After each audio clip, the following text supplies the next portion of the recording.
Welcome to What's Cooking, New Ulm. I'm Rebecca Fliszar, the dietitian with the Heart Speed Back, Heart of New Ulm project, working to reduce and eventually eliminate heart attacks in the 56073 zip code. All right, today we have some great baked recipes. You know, it's about that time, the weather's starting to cool down, and we're ready to start getting back in the kitchen. So let's take a look at how we can do that, enjoy our foods, and maintain our good heart health. Our first recipe is actually banana blueberry bread. So not only are we taking in the great flavor of banana bread, we're going to add in one of our super fruits, and that's the blueberry. Very high in antioxidants, great in flavor, and something that we encourage you to keep in your diets at all time. All right, so with those two fruits, we're going to change up our flour that we're used to using in our kitchen a little bit. We're going to use a little bit of cultured buttermilk, and then we're going to add in some brown sugar for some sweetness and flavor. Our seasonings and flavoring too will come from our nutmeg and our ground cinnamon. Remember, cinnamon is one of those great heart healthy items as well. Anytime you can incorporate this into your diet, it's a good decision. So even though this recipe doesn't call for too much, I always like to double it up, add a little more, and then enjoy the cinnamon flavor. Okay, so easy enough, just as we do with most of our baking, we're going to combine our dry goods. So what I have is regular all-purpose flour. And then with that, I'm going to add some whole wheat flour.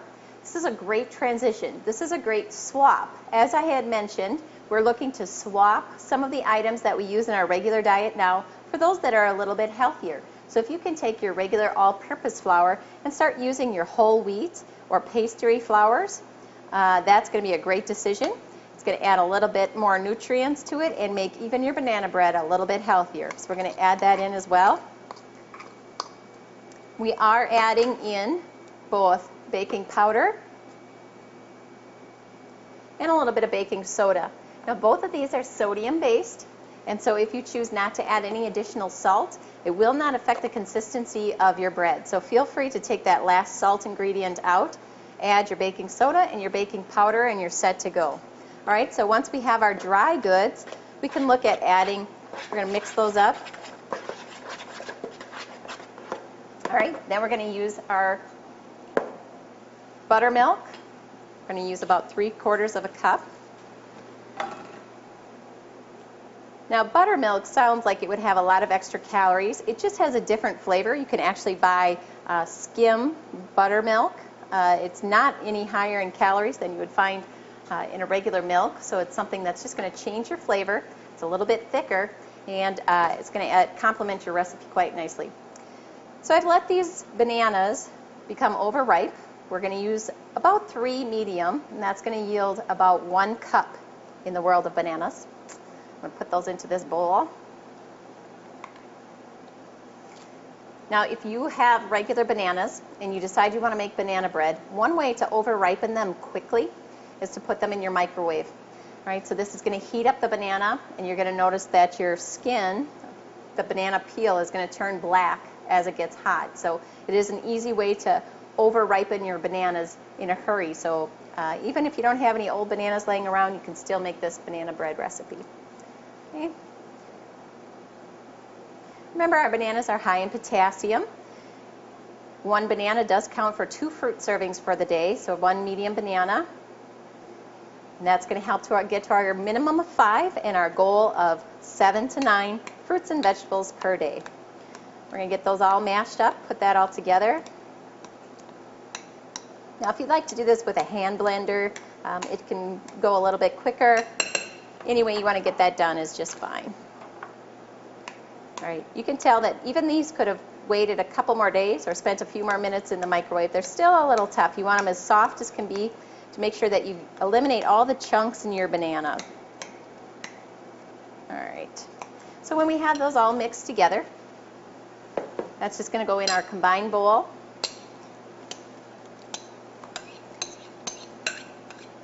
And we're going to start to fold those together then. Let's grab a big spoon. Now what's going to give it the distinct flavor, as I mentioned, would be the cinnamon and the nutmeg. And then we're going to add the blueberries on top.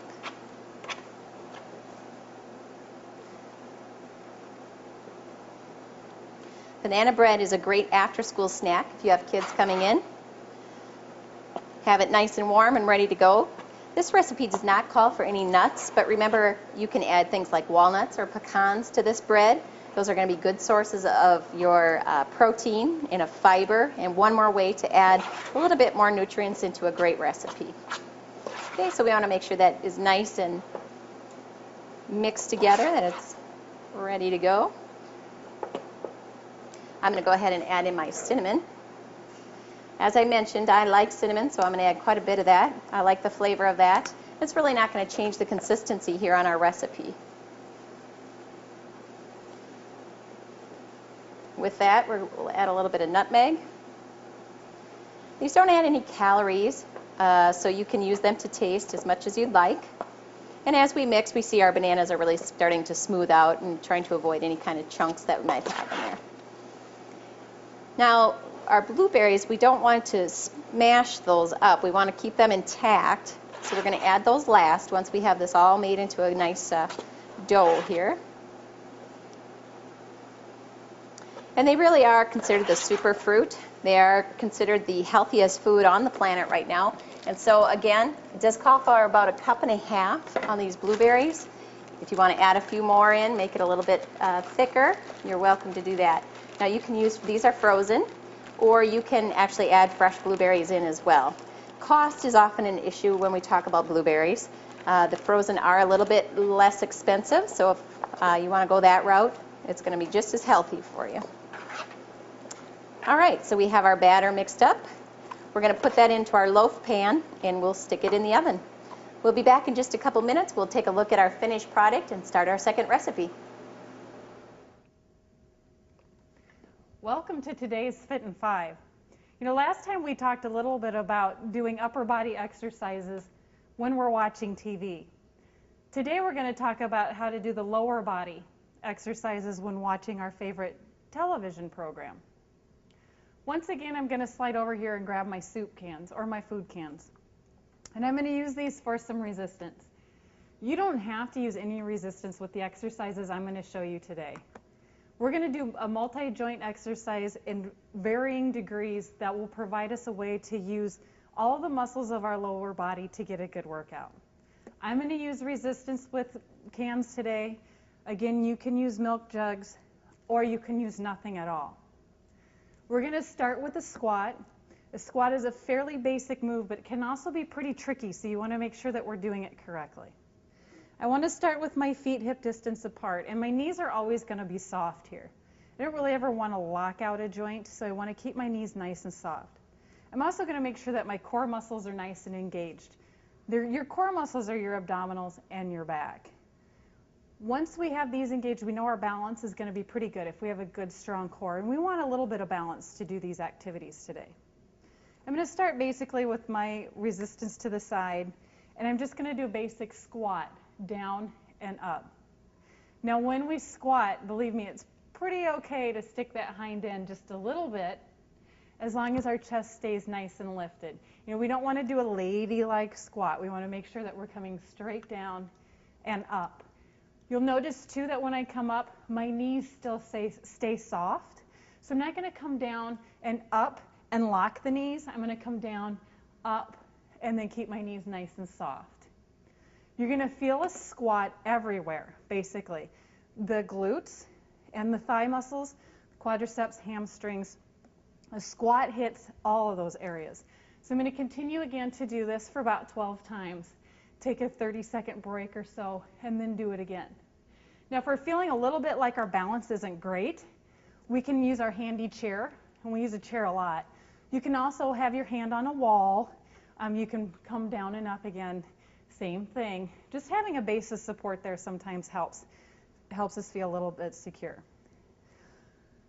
Now, we're going to work the squat with some balance this time around. So I'm actually going to put my soup cans or my food cans away because I want to make sure that I don't have anything throwing me off balance at all. This time what we're going to do is put all of our weight onto our right leg, and we're just going to put the toes of the left foot on the floor in front of us. We're going to then go ahead and squat down and up again, and we can have some balance arms right here. But the majority of my weight is actually on this right leg. you'll notice I can pull my toe off the floor and barely touch it down, and that's kind of what we're looking for, okay? Again, the toe's there for support. The better balance we feel like we have, the more we can take the foot completely off the floor. And we're squatting with just this one leg. So you're going to obviously feel the intensity in your right leg. Can you do the same thing with the chair and work on your balance? You bet. You can have this one foot forward, all the weight onto the right leg again. Hold on to the chair, maybe just put a fingertip on there. Have the toes forward and just come down and back up again. If you want to practice with your balance, then you just take the hand off the chair, put it back on, until you can gradually build up to this, okay? We also want to be careful that we have good balance. We don't want to torque the knee when we squat here, so having some type of help there is great. That's another little variety of a squat. The other thing we can do, and the last thing I'll show you today, with a squat is, again, we're going to have our feet about hip distance apart. And this time, we're going to have hands on the hips. Those core muscles are engaged to help us balance and help keep us upright. This time, though, we're going to squat down, and we're going to try again to raise a leg to the side, down. So again, we're incorporating that balance in, but we're also incorporating a side leg lift for the adductor muscles in the outer thigh. Okay, so we come down and up. So same thing. I'm going to do 12 on that side, 12 on this side. Take about a 30-second break and then start again. One thing you'll notice with balance when you incorporate this, you're probably going to notice one side will balance really well, and the other side maybe not so much. So that's why it's good to keep doing balance exercises like this, or like the last one I showed you, just to help build some symmetry with your body just a little bit. With today's Fit in 5, I'm Holly. Make it a healthy one. Okay, so we've taken our banana blueberry loaf out. You can see it's got a nice golden color on the top. It's going to be nice and warm on the inside, ready to be served up. It's going to have some delicious flavor, lots of nutrients, and very, very filling. All right, so let's start that second recipe. So what we're going to make now are chocolate chip yogurt cookies. So we've taken out many of the ingredients that are going to be less healthy than we desire, and we are adding in some plain yogurt as our base, and that's going to help keep this recipe moist. You know, it's nice to do this recipe, easy to do, something you can do with your kids or you can do in a hurry. We have our all-purpose flour. Again, we've started to make that transition to our whole wheat flour, so we're doing about a half and half. Going to give us the best consistency for these cookies. We are using brown sugar. We have our chocolate chips. We're going to add raisins. You're welcome to add things like craisins or any other kind of dried fruit to this as well. We'll use our baking soda, some old-fashioned oats, and again, we're going to use a little bit of cinnamon. We're just going to dump these all together and make one great recipe. So let's start with our dry goods. And put in that all-purpose and the whole wheat. Remember, as we eat grains, we want at least half of them to come from whole wheat. Another easy swap it. We are using the brown sugar. We're going to add that in as well.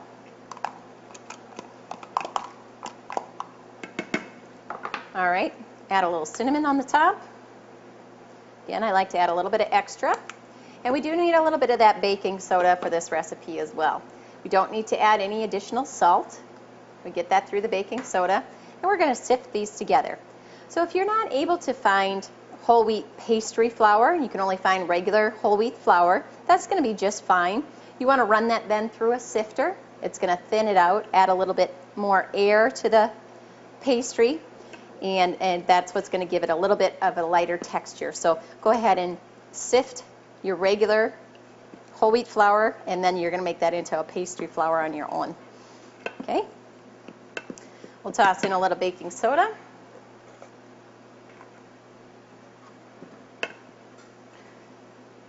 All right, so what I've done, our recipe calls for semi-sweet chocolate, and I've replaced that with a dark chocolate chip. You can find that in all of your local grocers, and that's just going to have a little bit more of those antioxidants. You know, you always hear that you can have a little bit of that dark chocolate every day, so this is one way to get it. Not hard to do. Has great taste. Really doesn't taste a lot different after these are baked, but does have a different nutrient composition, and one more way to make this a little bit healthier. As I mentioned earlier, our new campaign is our Swap It to Drop It. We're looking for you to drop 100 calories per day, whether it's through food or through exercise, and that will yield, on average, about a 10-pound weight loss per year. Now, by doing that, you're going to increase your overall heart health, you're going to decrease your risk for diabetes, bring down your blood pressure, lots of different benefits just by taking off those 10 pounds per year. So try to find different ways in your day in which you can either get rid of 100 calories, whether it's parking further away in the parking lot, taking the stairs instead of the elevator, or if you can reduce that in your diet.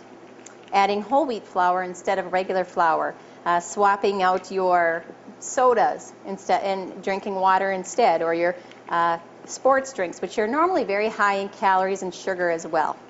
All right, then our last ingredient here, we're going to add our raisins and the yogurt. Now, if you wanted to, you could change this out. This is a regular plain yogurt. You don't want to use the fat-free. We do need the fat from the yogurt to help these cookies bind, but you could switch this actually to a Greek yogurt. Greek yogurt is gaining popularity quickly, and it's got great flavor, twice the protein as a regular yogurt, and it has a very distinct flavor. So if you're looking to add protein, make another swap, that is one option that you can take. So we're going to get that all nice and mixed up. I used about 1 cup of raisins. If that's something you really enjoy, you definitely can add those in as well. All right. So when your kids are coming home after school, or you're packing a lunch and you need that little bit of extra sweetness to finish up your lunch, instead of reaching for a candy bar or ice cream or other kind of dessert, this is going to be your best choice. We have a lot of different nutrients in here. This is going to be nice and filling, and yet we have a good protein base.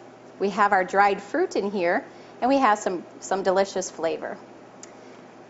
Once this is all mixed up, we're going to add this into the oven. Put it in the oven. We're going to about 350 degrees, only for a short time. We don't have a lot of fat in here, so it's going to be a quick bake time, about 7 to 8 minutes. So do keep a close eye on those cookies. All right, let's get these on our cookie sheet. We'll put them in the oven, and we'll be right back. All right, so just after 7 to 8 minutes in the oven, you can see we have some really delicious cookies. This batch actually has some of the craisins in there. You're going to see that different coloring in there. We have our chocolate chips and our oatmeal. So delicious monster cookies, you might want to call them. Very high in nutrients, high in flavor, much lower in calories. A good option to have on hand to bring to your Super Bowl or your football parties. Another great option. Keep this recipe handy. You're going to really enjoy these. Increase the protein by switching out that Greek yogurt. Well, that's it. That's this week's episode of What's Cooking, New All. I'm Rebecca Fliszar, and I'll see you next week.